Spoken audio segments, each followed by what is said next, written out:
ನಮಸ್ಕಾರ ಸ್ನೇಹಿತರೆ, ನನಗೆ ಫೇಸ್ಬುಕ್ಕಲ್ಲಿ ಸಾಕಷ್ಟು ಪ್ರಶ್ನೆಗಳು ಬರ್ತವೆ. ನೀವು ಒಂದು ಸಿದ್ಧಾಂತನ ಪ್ರತಿಪಾದನೆ ಮಾಡ್ತಾ ಇದ್ದೀರಾ, ಆದರೆ ನಿಮ್ಮ ಸಿದ್ಧಾಂತ ಎಲ್ಲಾದರೂ ಹೇಳಿದೆಯಾ ಇನ್ಸೆನ್ಸಿಟಿವ್ ಆಗಿ ವರ್ತನೆ ಮಾಡಬೇಕು ಅಂತ? ತಪ್ಪನ್ನು ತಪ್ಪು ಅಂತ ನೀವು ಯಾಕೆ ಹೇಳ್ತಾ ಇಲ್ಲ? ಯಾಕೆ ಖಂಡನೆ ಮಾಡ್ತಾ ಇಲ್ಲ? ಯಾಕೆ ಹೋರಾಟ ಮಾಡ್ತಾ ಇಲ್ಲ?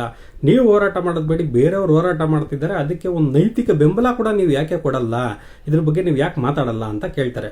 ನಾನು ಒಂದು ಸಣ್ಣ ಕತೆ ಹೇಳ್ತೀನಿ ಕೇಳಿ ಸ್ನೇಹಿತರೆ. ಒಂದು 20 ವರ್ಷಕ್ಕೆ ಮುಂಚೆ ನಾವೊಂದು ಬಾಡಿಗೆ ಮನೆಯಲ್ಲಿದ್ವಿ.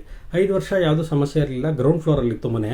ಸ್ವಲ್ಪ 5 ವರ್ಷ ಆದಮೇಲೆ 6ನೇ ವರ್ಷಕ್ಕೆ ಇಲಿಗಳು ಬರೋದಕ್ಕೆ ಸ್ಟಾರ್ಟ್ ಆಯಿತು. ಒಂದು 2-3 ಇಲಿ ಬಂತು ಫಸ್ಟ್ ಟೈಮು. ನಾವು ಅದನ್ನು ಓಡಿಸಿದ್ವಿ. 2ನೇ ಸರಿ ಬಂತು, 3ನೇ ಸರಿ ಬಂತು, 4ನೇ ಸರಿ ಬಂತು. 5 ಸರಿ ಬರೋ ಅಷ್ಟೊತ್ತಿಗೆ ಯೋಚನೆ ಮಾಡಿದ್ವಿ, ಯಾಕೆ 5 ವರ್ಷ ಇಲ್ಲದೆ ಇದ್ದಿದ್ದ ಪ್ರಾಬ್ಲಮ್ಮು ಇವಾಗ ಯಾಕೆ ಬರ್ತಾ ಇದೆ ಅಂತ. ನಮ್ಮಪ್ಪ ಏನು ಮಾಡಿದ್ರು, ಎಲ್ಲಿಂದ ಬರ್ತಾ ಇದೆ ಇಲ್ಲಿ ಅಂದ್ಬಿಟ್ಟು ಹುಡ್ಕೊಂಡು ಹೋದ್ರು. ಪಕ್ಕದಲ್ಲಿ ಒಂದು ಖಾಲಿ ಸೈಟ್ ಇತ್ತು. 5 ವರ್ಷ ಅಲ್ಲಿ ಯಾರೊಬ್ಬರು ಟೆಂಟ್ ಹಾಕ್ಕೊಂಡಿದ್ರು. ಅವಾಗ ಯಾವುದೂ ಸಮಸ್ಯೆ ಇರಲಿಲ್ಲ. ಇತ್ತೀಚೆಗೆ ಖಾಲಿ ಮಾಡ್ಕೊಂಡು ಹೋಗಿದ್ರು ರೀಸೆಂಟಾಗಿ. ಆ ಖಾಲಿ ಮಾಡ್ಕೊಂಡಿದ್ದ ಸೈಟು ಜನನ ಡಂಪ್ ಯಾರ್ಡ್ ಮಾಡ್ಕೊಂಡ್ಬಿಟ್ಟಿದ್ರು ಅದನ್ನು.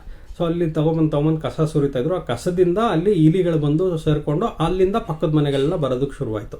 ಸೊ ನಾವೇನು ಮಾಡಿದ್ವಿ, ನಾವು ಪಕ್ಕದ ಮನೆಯವ್ರನ್ನೆಲ್ಲ ಕರ್ಕೊಂಡು BBMP ಹತ್ರ ಹೋಗ್ಬಿಟ್ಟು ರಿಕ್ವೆಸ್ಟ್ ಮಾಡ್ಕೊಂಡ್ರು, ನೋಡಿ ಸರ್ ಇಲ್ಲಿ ಡಂಪ್ ಯಾರ್ಡ್ ಮಾಡಿಬಿಟ್ಟಿದ್ದಾರೆ ಜನ, ದಯವಿಟ್ಟು ಇದನ್ನು ಕ್ಲೀನ್ ಮಾಡಿ, ನಮಗೆ ತುಂಬ ಸಮಸ್ಯೆ ಆಗ್ತಾಯಿದೆ ಅಂತ. ಸೊ ಅವಾಗ ಕ್ಲೀನ್ ಮಾಡಿಸಿದ್ರು, BBMP ಅವ್ರು ಬಂದು ಕ್ಲೀನ್ ಮಾಡಿದ್ರು. ಸೊ ನಮಗೆ ಇಲಿ ಸಮಸ್ಯೆ ನಿಂತೋಯ್ತು. ಇದರ ಅರ್ಥ ಏನು ಅಂತಂದರೆ, ಯಾವುದೇ ಸಮಸ್ಯೆ ಆಗಲಿ ನಮ್ಮ ಜೀವನದಲ್ಲಿ ಬಂದಾಗ ನಾವು ಸಮಸ್ಯೆಯ ಮೂಲವನ್ನು ಹುಡುಕೊಂಡೋಗಿ ಅದನ್ನು ಪರಿಹಾರ ಮಾಡ್ತೀವಿ. ಮತ್ತೆ ಆ ಸಮಸ್ಯೆ ಬರದೇ ಇರೋಂಗೆ ನಾವು ನೋಡ್ಕೊಳ್ತೀವಿ. ಒಂದು ಸರಿ ಆಯಿತು, 2 ಸರಿ ಆಯಿತು, 3 ಸರಿ ಆಯಿತು, 500ನೇ ಸರಿ ಆಗೋವರೆಗೂ ನಾವು ಕಾಯ್ಲಿಲ್ಲ ಅಲ್ವಾ? ನಮ್ಮ ಜೀವನದಲ್ಲಿ ಯಾವುದೇ ಸಮಸ್ಯೆ ಬಂದರೂ ನಾವು ಅದೇ ಥರ ತಾನೇ ಮಾಡೋದು. 500 ಸರಿ ಒಂದೇ ಸಮಸ್ಯೆನ ನಾವು ಯಾವತ್ತೂ ಫೇಸ್ ಮಾಡಲ್ಲ. 2 ಸರಿ, 3 ಸರಿ, 4 ಸರಿ ಮಾಡ್ತೀವಿ. ಅಷ್ಟರೊಳಗೆ ಶಾಶ್ವತ ಪರಿಹಾರ ಏನು ಅಂತ ಕಂಡು ಹಿಡ್ಕೊಂಡು ಅದಕ್ಕೆ ಶಾಶ್ವತ ಪರಿಹಾರ ಮಾಡ್ತೀವಿ. ಅದೇ ಸಮಾಜ ಅಂತ ಬಂದಾಗ ನಾವು ಈ ಥರ ಕೆಲಸ ಮಾಡ್ತೀವಾ? ಇಲ್ವಲ್ಲ, ಮಾಡ್ತಾ ಇಲ್ವಲ್ಲ. ಈ ಪ್ರಶ್ನೆ ಪತ್ರಿಕೆ ದೇಶದಲ್ಲಿ ಸೋರಿಕೆ ಆಗ್ತಾ ಇರೋದು ಇದೇ ಮೊದಲನೇ ಬಾರಿನಾ? 80 ವರ್ಷದಲ್ಲಿ ಎಷ್ಟು ಸರಿ ಪ್ರಶ್ನೆ ಪತ್ರಿಕೆ ಸೋರಿಕೆ ಆಗಿದೆ? ಯಾಕೆ ಪದೇ ಪದೇ ಇದೇ ಥರ ಸಮಸ್ಯೆ ಆಗ್ತಾ ಇದೆ? ಬಿಡ್ದಿನಲ್ಲಿ ಜನರಿಗೆ ಪರ್ಮಿಷನ್ ಇಲ್ಲದೇನೆ ರೈತರ ಭೂಮಿನ ಕಿತ್ಕೊಳ್ತಾ ಇದ್ದಾರೆ ಅಂತ ಹೇಳಿದ್ರು. ಈ ಥರ ಸಮಸ್ಯೆ ಯಾವತ್ತೂ ಆಗೇ ಇಲ್ವಾ? ಪದೇ ಯಾಕೆ ಆಗ್ತಾ ಇದೆ ಇಂಥ ಸಮಸ್ಯೆಗಳು? ಪ್ರತಿಯೊಂದು ಸಮಸ್ಯೆಗೂ ಶಾಶ್ವತ ಪರಿಹಾರ ಅಂತ ಇರುತ್ತೆ ಅಲ್ವಾ?